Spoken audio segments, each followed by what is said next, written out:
Oh my goodness. How is everybody doing? Having a great time. It's been a long time since we've done one of these video beta reads, which what used to be so rampant. I used to do them all the time. But ever since the Great Purge, where we deleted like maybe 20 of these in lieu of just not having, I don't know, a lot of views or whatever, we got new ones. This is probably the first one this year. So I want to give a huge shout out to Corey for letting us beta read this. I think the title is "And It Begins." So yeah, so let's just get into this. You know, about myself, I'm a 5-star beta reader, 5-star ghost writer, and author of 6+ books. Just some plugs, get them out of the way. Bright, Dreadful Sun. Oh my goodness, so amazing. Not Every Star in the Night. So scary. My first book, the Yamikage, A New Dawn. Wonderful. The sequel. This is what came out, and this is what I want to talk to you guys about. Oh my goodness. Diplomacy, dude. I want to give some good secret advice at the end about why you should not write these gigantic books, by the way. And the Modern Kama Sutra. But boom. I've also ghostwritten a lot of books, and man, I've been busy. So yeah, that's kind of one of the reasons I haven't been doing these a lot. But with that being said, hey, hit me up on Fiverr if you want the full thing. In case you guys haven't seen these videos, this is a free kind of compartmentalized, compressed, really speed read, you know, kind of something like that. Just kind of going through the pages, reading it as if I'm a reader opening a book for the first time, you know. So yeah, I'm really rusty. I haven't done this in a while. This is probably the first one this year. So with that being said, I'm just gonna read and just kind of just go try to speed what would usually take me hours and hours and hours with reports, and just kind of go one by one. All right, we got 2 of these, so let's do this. I'm excited. All right, so and it begins. First things first, I would take "and" out. I wouldn't put a conjunction as the first in the title. I would take that out. Yeah, so I'll make it begins or something, you know. Also at the same time, you don't want to have it so ambiguous, so abstract like that always, because you want, nowadays it's a little bit different. So think about what you're doing. Self-publishing has a lot to do with SEO, search engine optimization. So that's something you want to consider when writing your title nowadays. If you're more of a passion writer, yeah, do whatever you want to do. I would remove the conjunction. All right, anyways, so first sentence, first paragraph, first page, first everything, so important in the book. Oh, by the way, my camera used to be there. Now it's here in front of my face, but I'm looking there. Really weird. I'm so used to that one. Anyways, so I want to think I'm not a bad person. That's pretty interesting. A little bit abstract. I like when it's a kind of a cold open like that sometimes. Just make sure it's not so abstract, because I want to get to know this main character. I'm reading ahead and I see that the dad is kind of coming into play really fast. I would focus, especially when you're writing in first person. Get that narrative voice in there. Get that main character in there. Solidify that. I want to fall in love with the main, and I want to do it fast. I want to do that fast. So, with that being said, get a strong presentation. Especially for the main character, that's what I hear from people. Okay. Some room for sensory detail, but this is just a simple narrative to open. Pretty interesting. My dad tries to become me in the first place. My life lurches to a stop. Slow minutes droop to my head. I like the passage of time here. Slow minutes. The hours have passed. Just be careful. Keep the action up, actually. I dance with time in my pain. I bear no music. Also, try not to be so abstract. I got pro writing aid, by the way, ladies and gentlemen. I've been messing with that for a long time. And with pro writing aid, it makes you a better writer, because it gives you so many different specific suggestions. So I used to write like this a lot, like really kind of like abstract, ambiguous, focusing on this like kind of sprinkled detail. But now it's a lot different. So thanks to my mom, I have long, bright blonde hair and blue eyes. Okay, so what would I do there? I would make it a unique characteristic, a very unique characteristic, and get that in there, right there, so you can remember a character. The Harry Potter's the #1 go-to guy. You know, he's got the scar. What I would do is give him just one standout, one strong one, like something you could remember him by. So blonde hair, blue eyes, yeah, that's okay. That's a good starting point. But I want unique characteristics on several different levels. Let's see. I've been consistent screw up. Okay, focus. So I'm glad I don't think there's any chapter titles yet or numbers. Okay, I like how he's setting the precedent. Just be careful. Use this first page as valuable real estate, really valuable real estate. So really draw people in there. So when you get this abstract kind of happening here, you gotta double check. Like I'm looking for a specific line that I can follow. Closing my eyes and focus, I can feel right now. There's a low rumble for traffic, condo. Nice low rumble, sensory detail. cars and trucks. So like we're like here is pretty cool, but we're getting abstract. Let's see. I'm in my dad's home in the office. I like present tense writing. Very good, very good. Love that. My eyes go to the little claim anime 1 in 5 or 6. One thing I want to identify too is inciting incident and the plot type. I want that to be crystal clear, almost by the first page. If you can nail all these elements on the first page, that is awesome. I love when authors are able to do that. Maybe a little more specific with the setting, like maybe like an elaborate. Same with the character, unique characteristics for settings.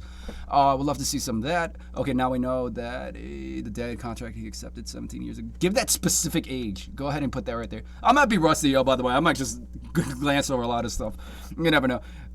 Chapter 1, that if that was a prologue, it doesn't need to be there. There's no need for that prologue. This isn't like this kind of wide encompassing fantasy novel, sci-fi. You don't need that. You could put that right into chapter 1. Also something else to do. I just don't want to throw prologues in there. Yeah, no need for that, especially since it wasn't setting a precedent for the novel at large. It was just kind of giving abstract details. So I would double check, pull that out. Here's the first dialogue. Tomorrow I hit 18. I'm out and you can't stop me. I yell. Love that. Oh my goodness. I yell. So I used to really clamor on about the dialogue tags. Not so much anymore. Just to double check because I've realized that the word say usually beats out a lot of it. I used to say said is dead, but now I'm going back into the get to say after I've read the statistics. So I yell is good. Sensory detail motion, you know, you can throw that stuff in there. Double check, then I slam my hands on the whiteboard and type. Non-verbals, good. Pressed, not stopping you from leaving. So you need to slow down and make a plan. Clint Chisholm. All right, there you go. Yeah, get that last name in there. That's very important too. Clint, is he going to be important? What kind of trope is he? What kind of archetype is he? We're going to see. Huge mustache, unique characteristic. Bailey. Now be careful you're not bringing too many people at once. Let's see. Montana. Stuff walls, pretty interesting. Got a lot of cool stuff. So we're in Texas. That's good. Okay, flat top range. Oh wait, what are we? Let's see. Double check. I want these things to be crystal clear. Mary, the social worker. Just be careful and not bringing in too many people at once. So I'm seeing like about 5. The mom, the dad, Bailey, and Mary. So I would stop there. Flat top, pretty interesting. Yeah, speeding by. I usually focus on things that stand out a place. I'm looking for standout things. Especially when I'm doing these Fiverr beta reads, I go line by line and really pick this stuff apart. But when you're speed beta reading, I'm looking for outliers. That's the number one thing I'm looking for. So inciting incident. So he wants to leave the house. So we're kind of going on this like escape. That might be a good candidate. The escape plot type. That's a good one. It could be a hero's journey, a quest plot. We don't know yet, but it seems like just the way he said it, like he really wants to get out of there. That seems like a good precedent for an escape plot. Know the elements of escape plot. Know what parts go into it. Like here, let's get the 20 master plots. Love this book. Really good plot. A really good book. So escape plots, very important. There's like a formulaic, kind of things you should probably do in escape plots. I'm not gonna do this right now, but yeah. So definitely you want that inciting incident to be strong. So the birthday seems like it's gonna be like that hint to the inciting incident, but I want something stand out. Climbing into the boxing ring, short swimsuit, fine. I didn't miss a day in the ring training. So he's passionate. That's a unique characteristic. His hobby, if you would see in these kind of what's the word here? Character profile sheets that a lot of authors would use. That's kind of really good to have this hobby in there. That's nice. While standing paying attention, looking for the inciting incident. That's definitely number 1. A lot of good stuff here. So usually when there's nothing to comment on, that's usually good. Because we're not here, especially as beta readers, when we want to lift people up, and we're not here to tear down the abstract. There's creative, not the abstract. You kind of want to tear down the abstract sometimes. You want to focus on the abstract and make sure, what am I trying to say here? I'm starting to say that people have their creative freedom, so you're not really kind of commenting on the creative freedom. I focus on the literary elements. So these are what I'm looking for. I'm not looking for, why doesn't he do this? Why doesn't he become a dancer? Or why does he become a skater? Why is he, I'm not, or maybe placement like Colorado, Texas. I'm not looking to really pick that apart. I'm looking for things that are outliers. And if I'm looking, like something I look at a lot is presentation. This presentation is very neat. Thank you. Before sending stuff out to beta readers, to all that, make sure your presentation is wonderful. I love that. I missed when the screen was over there. What the? Okay, Academy, out there to Wild Country, having staff members.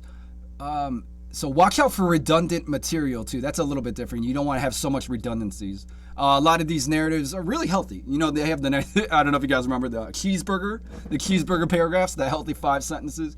Or well, cheeseburgers aren't healthy, but you know what are you gonna do? I'm seeing a lot of those. What's the word here? Symmetrical. I love symmetrical paragraphs. So I'm looking at that. A lot of these. There's basic consistency. The brain, the mind, it loves consistency. It loves symmetry. It despises consistent asymmetrical. That's not good for the brain. It doesn't like what confuses it. One of the new kids we got was gay, period, like out and proud gay. What does that have to do with anything? Carlos said he has a school teacher, he's not blonde. One of the new. I can understand why he was a nice guy. I'm looking for the plot. I want to see the plot. I don't want this abstract detail. I don't want all of this, not the fluff. Watch out for fluff. Looking for a specific, concise plot movement. That's what I recommend too. Is especially since I've gotten to more of these longer ghost rides. Before it used to be a little smaller. I've realized a good way to write your story too is to write the most important stuff in that first draft, not focus on the fluff. Then in the second draft, third draft, then start to really bring in that extraneous material. So double check. It feels like there's a lot of fluff. So I'm double checking that. Watch these narratives. This one right here, we grabbed a huge burger and fries. Yummy. Maybe sensory detail in the form of taste. Let's see. Yeah, go ahead and describe the taste. There's good real estate for sensory detail. Let's see. Turn 17 or brain range. Yeah, like I would focus on building that strong character profile without the fluff. Like elevate that first, then go into all this. Let's see. Really focus on that unique characteristic. That's what I want to hold on to. I don't want this to be one of those stories that just kind of fall into space, you know, just kind of like one of those non-memorable stories. When you get so much unique characteristics, when you're throwing them all over the place, you know, with the moderation, it really helps the staying power. Because I've got a lot of manuscripts like this. You know, I've beta read almost over 100. Definitely over 100. Now that I think about it. So with this being said, I'm trying to zero in on what can make this a standout novel. And I want to see that in the first chapter. So right now I'm not seeing that. Because coming of age story is a trope. Coming of age, this is a very clear cutting of age story. So know the elements how to build that. You want the... Also, I mean, the proper term would be metamorphosis plot as well. Proper, I suppose that's the term, metamorphosis plot. Tension is key there. So I'm looking for tension as well. I want to see this growth happen. The key to this novel will be character development. Feel free to speed me up too. I mean, it might sound weird, but you know, sometimes there's a lot of me just kind of looking at the screen. Oh my goodness. When you choose a topic, brief description of the flyer, look... I'm a psychology major, so let's see. Maybe this is something I could relate to. I guess they were a decade old. I mean, likely be practicing psychology that much longer. Psychology is big in writing. If you understand psychology in the human brain, you could elevate your writing to the next level. That's why on the channel, I like to focus on bringing in that psychology. So if you guys haven't seen the Jungian archetype video, that's a good one. That could definitely help here, because right now I don't know this character's archetype. I'm not finding those characteristics of a specific archetype yet.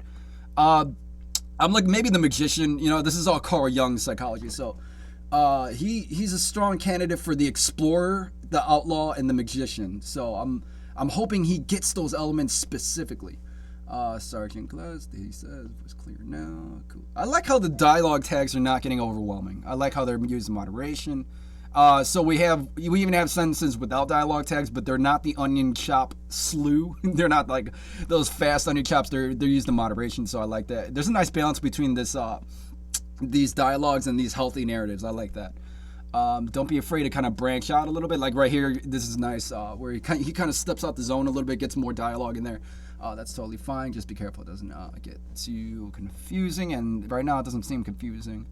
Okay, I'm looking for a specific plot movement though. I really want to see that. Like I want to focus. I want to see some essentials really shine. That's the thing. Is like it's kind of like seasoning. Like you know, you got your main dish, and then the fluff is like the seasoning and all that. I want to see the dish. I want to see those prime elements. That's what I want to stick out. So you know, A lot of this fluff happening. So use your, like, here's a great example of indications of fluff. This is how I know fluff is kind of like the swear word shit. Don't censor me, YouTube. That's, you don't need that. Like that's just filler. That can go. All of this stuff that is just filler, that can just, it's better without it. So you can just take that off. Okay, utilize your dialogue to move the plot forward always, or contribute to something. I wonder why Lucas has 2 U's. I want to hear his last name too. We got one of the characters' last names. What is this? He nods when I tell him that Lucas loves superheroes. And is that a perspective shift by accident? I don't know. Okay, no, I don't think so. I talk too much because maybe, I don't know. That was kind of weird. He described himself in 3rd person. That Lucas loves superheroes. Maybe I'm confused. Anyways, I take 3 drafts at and I call my sister. Yeah, see, the sister, I want to see all these elements like crystal clear. I want to see the main elements. Like, who are the major players? Like, I already got a lot of people that are contributing but not major players. Like the crystal clear major players. Oh, is that it? Oh, man. Oh, well, that's good. That's good. You got me hooked in, so that's awesome. So, yeah. Wow. So, with that being said, let's wrap it up. Great presentation. Awesome, phenomenal presentation. Nice, neat, good and balanced between that dialogue and the narratives. That's what I love to see. Because when you get this coming of age story, a lot of the authors will really put themselves into the story and they'll get a little bit overwhelmed. You could see the vanity drip through sometimes when you have these coming of age stories. I would love to see an increase in tension. I want to see more and more tension. I want these primary elements more clear. Like plot movement. I want this, like, I want these big important elements to shine and the fluff to be pulled back a little bit. It's not bad. Actually, if I got sent this and it was the 3rd draft, I would hardly be able to tell. Like I said, the presentation's neat. The dialogue tags are under control. There's just a lack of clarity though in certain aspects. Like I want to see a clear character archetype for the main character. I want to see unique characteristics. That's the one thing. This is what's going to set this novel apart from a forget novel and a remember novel, is those unique characteristics. Because I've gotten so many of these coming of age stories. The ones I remember are the ones with the most tension and the one with the most unique characteristics. I want to see a main character suffer during a coming of age story. I really do. Because you sympathize, you attach, and get that familiarity here. But neat writing, very good. Love the neatness. And what time is it? 6:50. I got another one of these to do. I'm excited. I'm pumped up, dude. Thanks, Corey. I hope that helps. If I ramble on, feel free to speed up the video or whatever. Yeah, maybe share with your friends if you want. But okay, ladies and gentlemen, keep on writing, keep on practicing, and yeah, I want to hit me up when this is out because I still wanted to keep reading. So you got me drawn in a little bit. Just maybe you rewatch the end or the conclusion of this video if you want. But yeah, good job. Keep on writing. Don't worry about anything. This is good. Where's the stop button? Like I said, the monitor was. This is gonna be. I don't edit these videos. This is gonna be maybe like a 30 seconds of rambling while I find the stop button. Keep writing. Love the neat presentation. That's a good habit to get into too. All right. Good job.